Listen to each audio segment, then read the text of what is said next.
Season 22 brought along with it a brand new Strand aspect for each class, and as your home for all things related to guides and build crafting, I feel it would be a disservice to let these 3 new additions go unnoticed. So today we are going to break down what they are capable of and put them to the test in some high power level content to see how strong they really are.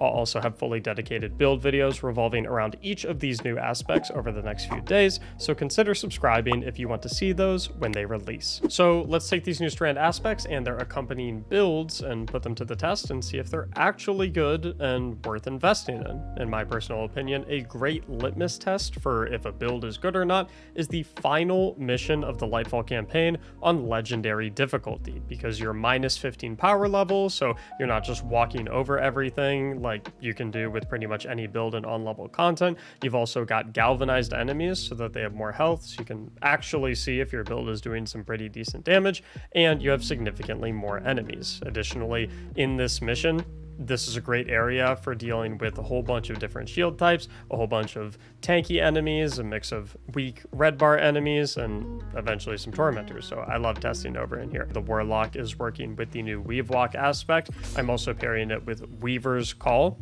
which allows you to activate your rift to generate some threadlings. We're focusing very heavily into threadlings with this build, and subsequently we're going with swarmers for our exotic boots and then pairing it with the Quicksilver Storm exotic auto rifle. Threadlings are going to kind of be the key thing here. We can spawn 3 of them with our grenade, and with swarmers they're going to unravel all over the place. We can spawn 3 more with our rift, go ahead and take them out. Swarmers are going to make everything unravel. Anytime we get a tangle, we can chuck the tangle. That's going to explode and generate another 2.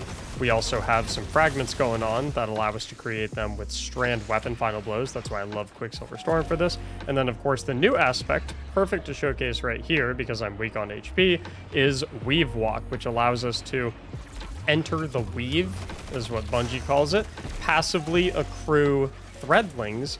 And it says it just gives us damage resistance, but what it doesn't say on there is that in PvE, you pretty much become invisible.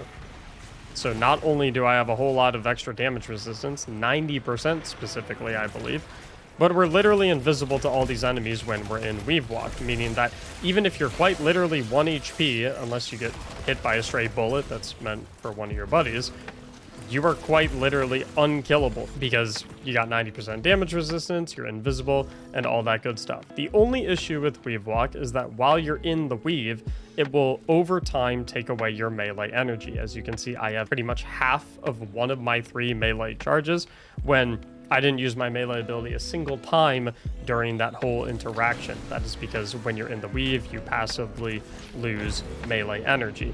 And unfortunately, if you don't have a full melee charge, it doesn't even let you enter the weave full stop. So I'm trying to use my air move right now to enter the weave. It doesn't let me, but luckily we built into some ways and use some mods that will, give us some melee energy when we use our grenade and our class abilities, so we can keep that up. When you enter the weave, it does not take a significant chunk of melee energy. So like, for example, if I enter the weave, it takes maybe 10-15% maximum, maybe, making it really easy to continuously kind of weave in and out, which I think is kind of what the purpose of this was. The main thing here is going to be maintaining a lot of melee energy, and we kind of want to use the weave in 2 different ways, in my opinion, and this is going to be kind of how I suggest we use it in the build video that's going to be coming up for this. One is defensively, so if we get super low on HP, obviously being able to enter the weave is going to be fantastic for getting out of that sticky situation and avoiding death, and then we can pop back out. We'll have 5 threadlings accrued in addition to an extra 3 from our rift cast and another 3 from our grenade. So we can basically pop out of the weave with up to 11 threadlings, and then we'll be making even more because we'll be generating tangles since our threadlings cause unravel thanks to our swarmer's boots, which means that any enemy that dies while it's unraveled will create a tangle, and of course tangles spawn threadlings for us. And we'll be creating even more when we deal damage, kill enemies with Strand weapons over time, thanks to one of the fragments that we have in our build. So overall, defensively, this build excels at kind of you know, maneuvering out of the fight when you get into a bad situation, and then popping back out and bursting everything down in one single sweep. Alternatively, the other way that we can use weavewalk is offensively, and the only time you really want to use weavewalk offensively is when you have a lot of melee charges. You'll kind of want to use weavewalk, not necessarily even when you're weak, like we were discussing before, but just to generate those 5 threadlings passively while you're in the weave. So right now I'm in a pretty safe position. I'm about to start regenning some HP, but I see that I am almost up to a second full melee charge. And when my grenade does a little bit of damage here, thanks to my mods, I'm basically up to 2 full charges. So right now I'm thinking, okay, I have a lot of melee energy. I can use weavewalk aggressively to deal a lot of burst damage to a target. So in this situation, what I'll probably want to do is, if I want to kill, I know I could get the gun theoretically, but just to showcase, here we're going to enter the weavewalk. I'm going to look at my threadlings, 1, 2, 3. Right after I get the 4th, I'm hitting the button to exit, because the time it takes to hit the animation to exit will go ahead and give me that 5th one. And then on exit, I can cast my rift, spawn 3 more threadlings, get some healing, and then 3 more threadlings from my rift, threadlings from my grenade, and then an available needle storm should I ever need it. All attacks one single target and basically annihilates it. I kind of want to show it off with one more tank just to show the 100% full combo, to show what this build is capable of, because the boss damage that you can be doing with this is absolutely crazy in my opinion. So let me find another tank and then we're going to show it off. In the meantime, while we do look for another tank, I do want to mention that your rift activations and your grenade activations are also a very significant part of the DPS of your kit, because they each spawn 3 threadlings, and building into threadlings is what's going to, you know, make this build so potent. The main way you want to play it is, you know, as the name suggests, we're just kind of weaving in and out, you know, as our abilities come back up, to reposition, kind of using the weave to get in the mix of a bunch of enemies, and then after we deploy all of our threadlings, we're kind of using the weave to get back out. It has a very fun and interesting playstyle where if you can kind of, you know, limit test and understand, you know, when you need to activate that weave walk and, you know, when you need to get out, when you're allowed to play aggressive, it can feel really, really crazy. Just look at all the threadlings go. And so here I have a tangle, throw the tangle, more threadlings, pop the rift, more threadlings, got a grenade for more threadlings, and yeah, it gets out of control pretty quickly. All right, so we have a new tank to damage test on, so I'm going to enter the weave, generate my 5 threadlings, and instead of exiting with the air move, I'll exit with my class ability. There's all those guys, throw a grenade for some, yeah, I mean, imagine doing that to a raid boss. I'm genuinely curious. I'm probably going to do it at some point in the season, maybe on my live stream over on Twitch, twitch.tv/Mactics if you want to catch us live. Probably going to do some damage testing to see how much damage on certain raid bosses that full combo can actually put out. Now we're moving on to Hunter, where we're going to be showing off the new whirling maelstrom aspect. We're going to be pairing this with the threaded specter aspect, as well as the 6th coyote exotic chest piece. We can get double dodges for more threaded specters. And I'm going a little Monte Carlo action. You'll see why when we start to get into it.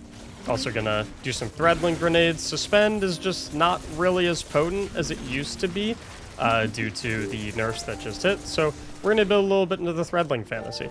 And I absolutely love Threaded Spectre as well here, because not only does Threaded Spectre give you a lot of threadlings and whatnot, but it also soaks up all that aggro, which in a sense, if you kind of think about it, acts a little bit like invisibility. If you have a way to instantly dodge and all the enemies look towards the clone that you made, they're not looking at you, so it gives you time to get away, get safe, and heal.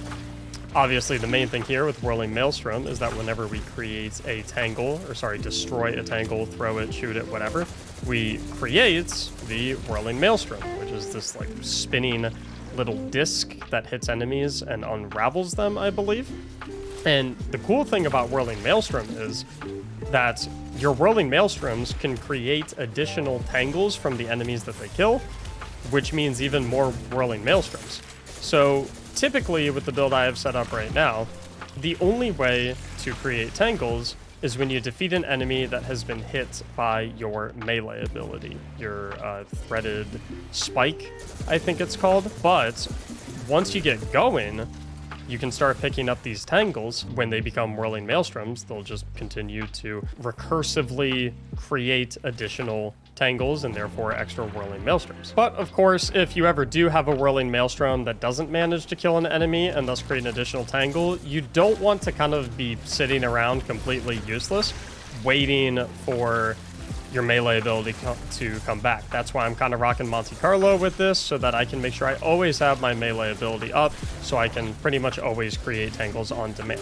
Now, that doesn't mean Monte Carlo is necessary with this build, because I'm actually running the Thread of Fury as well, where when I deal damage with tangles, I restore a big chunk of melee energy. And fun fact you'll see on my screen, Thread of Fury over there on the left, even though I'm not dealing damage with tangles, the Whirling Maelstrom also procs Thread of Fury. So there's going to be very few situations where you genuinely do not have any melee energy. The only situation that you're really going to end up where you don't have any melee energy to go ahead and throw your Threaded Dart is if you like completely miss your Whirling Maelstrom and it doesn't hit anything whatsoever. But if I pick up this tangle, for example, and hit that enemy, boom, gives me that 25% I was missing. I believe it gives 25% per enemy hit with the tangle itself.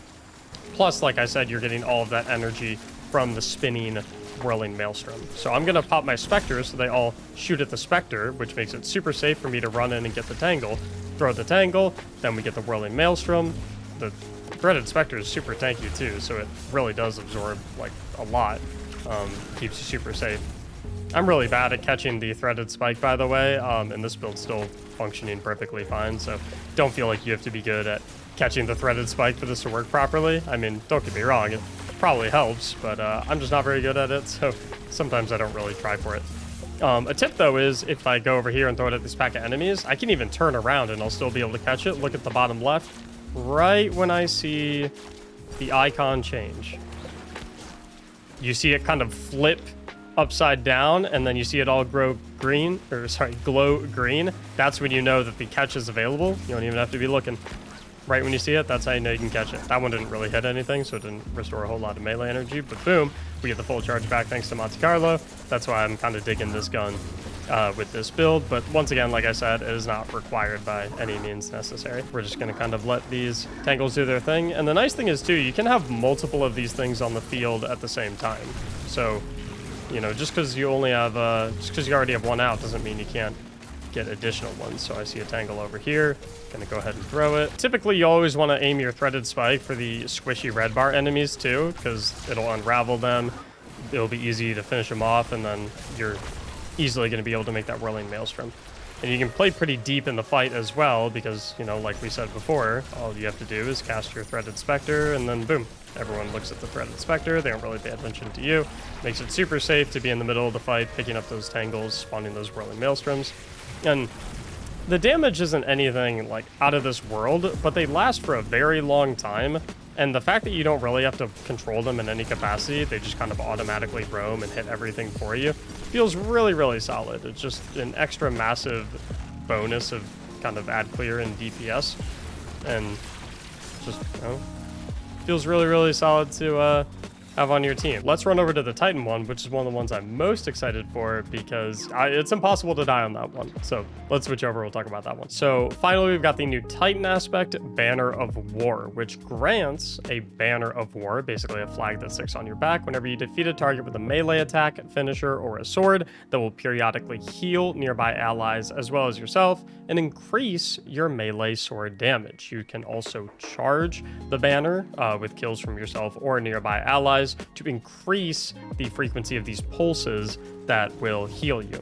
So this build is very interesting on Strand because when you couple this with the healing from Banner of War, of course the brand new aspect, and you couple it with strongholds, the damage resistance from those, damage resistance from tier 10 resilience, and the damage resistance from woven mail, I don't really see a world where you can die. So right now you can see everyone's kind of wailing on me. I kind of want to get into a situation where we have as many enemies as humanly possible just firing on me to see really how much this build can soak. So I'm kind of hoping that this right side wave of enemies will eventually show up. Another thing with strongholds too is that you have infinite guard and you have like 90% damage reduction while you're in your guard. So as you can see here, my guard, my 90% damage reduction, I don't even have Woven Mail right now, but that in conjunction with my Banner of War pulsating and healing me, I can hold this for as long as I want. You know, get a kill on an enemy to refresh the timer on Banner on War here and there. Doesn't consume any ammo to block, doesn't consume any sword energy. Like, they are never killing me in any capacity. And then if we try and get, let's see, we'll try and get Woven Mail into the mix as well, where my Orb of Power went. There it is. And yeah. Oh, we don't have Banner of War anymore, unfortunately. But it's okay, because when I come out of that sword block and start hitting things, I get my restoration ×2 for 16 seconds if I have 100 stacks of that perfect guard from Stronghold. So now we have Banner of War ×2. I want to, like I said, get an orb so I can get Woven Mail. And yeah, I would say we're pretty difficult to kill. Get a kill here and there just to, you know, no more Woven Mail, but yeah, my health bar is not moving in any capacity, thanks to the combination of Banner of War and the restoration alone. We're not even factoring in Woven Mail at this point anymore. I want to try and tank some of these tank bullets right here. So let's get our perfect guard going. Let's get our restoration. And let's see what the tank can do to us. I want to get a few more stacks of Banner of War. Yeah, that's this is the invincibility build. It is, you know, I don't really see anyone dying with this one anytime soon. By the way, as far as I can tell, the stacks of Banner of War that increase the frequency of the pulse that heals you seems to tick up every 3 kills and will go up to a total of ×4. So right now, if I get 1 kill, 2 kill, 3 kills, it goes to Banner of War ×3, 1 kill. And these don't have to be melee or sword kills either to increase the stacks. It's just melee or sword kills that increase the timer of Banner of War and give it to you in the first place. So all you have to do is get kills, or allies near you have to get kills. I also am running Grapple Grenade with this because I feel like, I don't know, it seems like the in-your-face Sword Titan build, Sword and Melee Titan build, so Grapple Grenade just felt kind of right. But yeah, not much more to show with the Titan one, other than the fact that you are quite literally impossible to kill.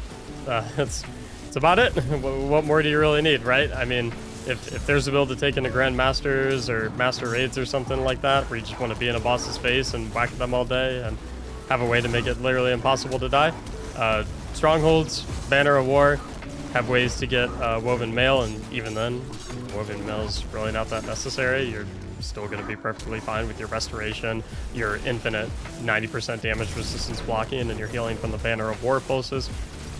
You're surviving anything. As you take a look at my health bar, it's not really a problem. It's I think my screen is shaking more than my health bar is going down, which is probably a good sign. And, you know, my block isn't going down whatsoever. My sword ammo isn't going down.